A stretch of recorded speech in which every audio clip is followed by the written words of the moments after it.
The federal government has expressed concern over the recent decision by the United States to impose tighter visa restrictions on Nigerian citizens, describing the move as disproportionate, calling for reconsideration in the spirit of mutual respect and cooperation. This comes just as the United Arab Emirates imposed tougher entry conditions for Nigerian travelers, banning transit visa applications entirely. According to new directives from Dubai Immigration, Nigerians aged 18 to 45 will no longer be eligible for tourist visas unless accompanied, while those aged 45 and above must provide a 6-month personal bank statement showing at least $10,000 monthly balance before they are granted visas. On Wednesday, the British High Commission in Abuja also announced a change to the United Kingdom's immigration process for Nigerians applying for study and work visas. Joining us now on the show to discuss this latest visa policy for Nigeria is Professor Joshua Bolarinwa. Professor Bolarinwa is Director of Research at the Nigerian Institute of International Affairs, NIA. Welcome to the morning show. Thank you, sir. Professor Bolarinwa. Well, morning, sir. Visa restrictions affecting Nigerians and perhaps other countries, but let's talk about our own. Now, one of the major principles in diplomatic relations is reciprocity, tit for tat. You do me, I do you, as two equal sovereign states. Now, Nigeria naturally, and Nigerians will not want a case where, you have those stringent conditions from the United Arab Emirates, or on the American side, it looks like, Nigerians are treated along some other countries, whatever explanations the Nigerian government has given. But are we facing this as a result of the fact that Nigeria, too, in terms of our visa policies, we seem not to be very fair to citizens of other countries? Because other nationals will tell you that to get the Nigerian visa is a very serious ordeal. So if you make it difficult for people from other countries to get a Nigerian visa, should we be surprised if the other countries then impose their own restrictions, when it is not like the island mentality of the present president of the U.S.? Thank you. Of course, visa policies or changing visa policies, restrictions and all of that on visa policies around the world, they are usually a global action. And it happens occasionally. Countries have the right to review their visa policies over time. But more importantly is the issue of reciprocity. Reciprocity is a principle in international relations that says that when you take an action, then such action warrants a reaction from the other country. So it's a tit for tat, like you mentioned earlier. And in most cases, when certain policies are introduced, reviewing visas, then other countries will have to reciprocate it, or they will have to take a responsive action. In this context, Nigeria's visa policy has been the way it has been. But in between 2024 and 2025, in the process of trying to do certain innovations, some improvements to facilitate movement of people, goods and services, trade and all of that, and the ease of doing business policy that Nigerian government introduced, there came with a lot of review on Nigeria's visa policies.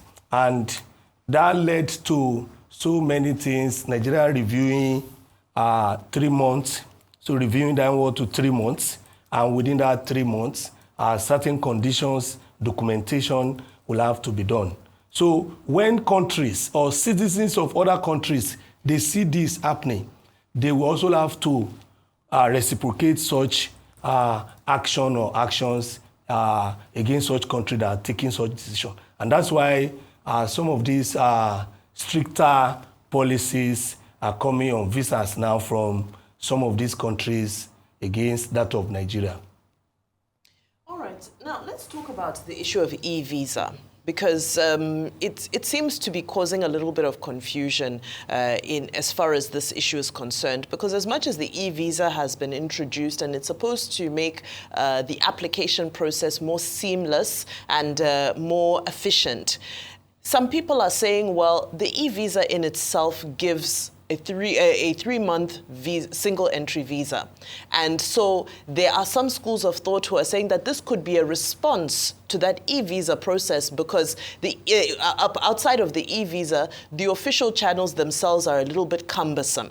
So is it possible that this e-visa needs to be broadened in its scope so that it can ensure that it meets a friendly parameter for reciprocity? Well, e-visas that are being introduced are actually to make visa applications seamless, easier, faster, or say quicker. But over time, they just want to also be sure that they are not admitting just anyhow person into the country. So you think the e-visa should be stringent? No, not totally stringent. Mm-hmm. The e-visa, for example, countries beyond United States, United Kingdom, or United Arab Emirates, or another countries, even within Africa, Kenya gives e-visa, and you apply, all the documents you use physically, it's also what you put in when you apply. Then even Ethiopia, the headquarters of the African Union, Ethiopia, they give e-visa, but certain countries are not on the list of the countries they give visa. Nigeria will have to go there, maybe visa on arrival, or apply for visa from Nigeria. Professor, if you'll allow me, my point is around the caliber of the visa that's being given through e-visa. So yes, e-visa is available. If I'm to apply for e-visa to Zimbabwe, for example, I can get a 1-year multiple entry visa. However, if you use the e-visa process for Nigeria, you get a 3-month single entry visa. That's what's available for now. Yes, you are right. E-visas, most e-visas, not just Nigeria's e-visa, most e-visas, they give single entry. It's programmed that way. They know their reason. But you know, visas are anchored on the immigration laws of the countries, or of those countries issuing them. So their immigration law could say all e-visas or e-visa should be just a 3-month period. Just about 2 weeks ago, I just returned from Kenya, and the visa I got, e-visa I got, was single entry. And that was the second in 2 months that I visited Kenya. And it was all e-visa. And it was all single entry, 3 months, the same 3 months. So in most cases, that's why I began with, is a global policy. And in most cases, most countries review their visas over time. But in most cases, it is also attendant on the actions taken by some countries, particularly if it's a bilateral agreement. Take, for example, even Nigeria, within this e-visa, within this cumbersome, stringent process of getting Nigerian visa from other countries, Nigeria still grants visa on arrival to some countries. After going through so Nigeria grants, so e-visa. So when they come, visa on arrival, they receive their visas. And to some officials of multilateral organizations, say the African Union, the Commonwealth of Nations, the United Nations, even some other ones that are not related directly to Africa, say the European Union, the Organization of American States, and all of that. So once you belong to a multilateral organization and you are top officials there, they give visa on arrival. And even it's like diplomatic so Nigeria also has business visa, which they give. That's for 90 days. 90 days, you get it with your documentation or with all the process done and completed. Okay. So there are different ways. So countries' visas are anchored and they are attendant on the immigration laws of those countries. We get all of that. With due respect, Prof, what you're saying is theory. It's not theory. I'm telling you what is happening. Okay. So don't call it theory. It's practical. It's what is happening. Theory, because when you now have to apply for the Nigerian visa, then you know all you are saying is theory. It's not practical. She's telling you this. She's Zimbabwean. She's not Nigerian. I'm not saying she's... No. She's not Zimbabwean. She's not Nigerian. Of course. Our experience has been gory. Trying to get this theory you talked about. It's not theory. Vimbai, please, can you tell him your experience trying to get this e-visa system or getting a Nigerian visa? Please, can you tell him your experience? Just be careful. You know you are a wife. No, don't threaten her. Don't talk about it. Just Yeah, let wife, us don't tell come and Prof. throw your so that in-laws Prof under gets the an bus. understanding of what we are saying. Understanding of what? We are talking about the visa. No, what there we are visas. There are visas. Prof, you have Prof, e-visa. Prof, you have Prof, visa Prof. on arrival. Let's put it you this have way. direct visa you collect from the missions. Prof, that's what we are saying. Minister, all of this is theory. Allow him. It's not theory. Allow her to speak.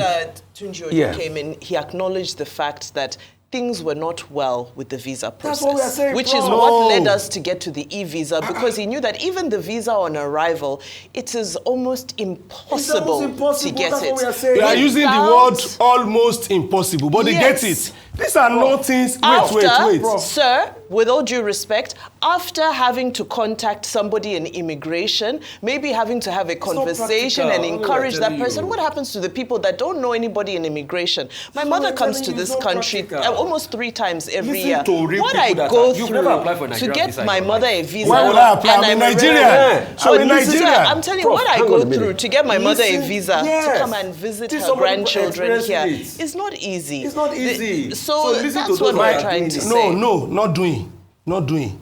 Please, listen well and listen good. Every visa process to any country is cumbersome.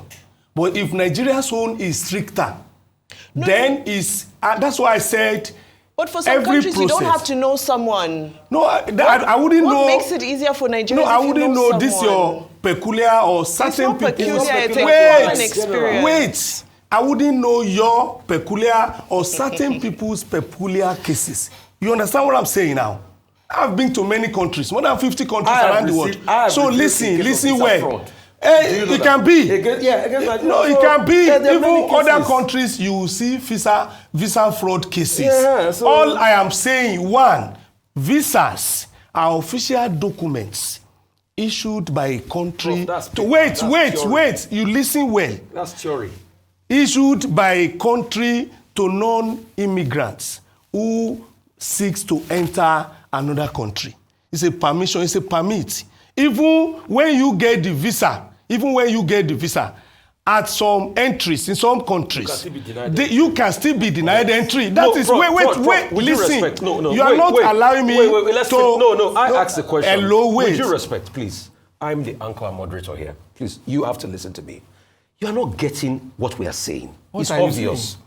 If you had listened properly, you'll be able to get what we are saying. Listen to what? Say what you want to say. Prof has interrupted me twice now. I think maybe if you tell farabale. Go ahead.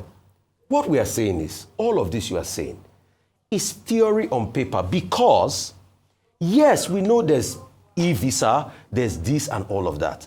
What we are talking about is the practical implementation, and that's why I called somebody that has faced the practical implementation. My question that I wanted to ask you is, how can we get the practical implementation better?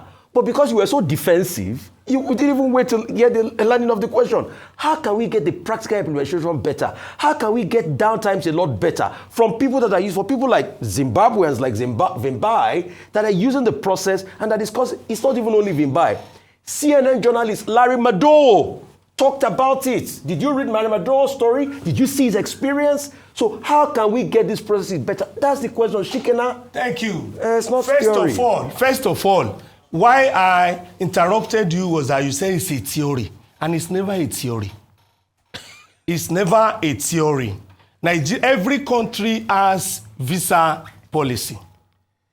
Every country has visa policy. Many Nigerians have also faced the same very cumbersome, very serious process in Addis Ababa.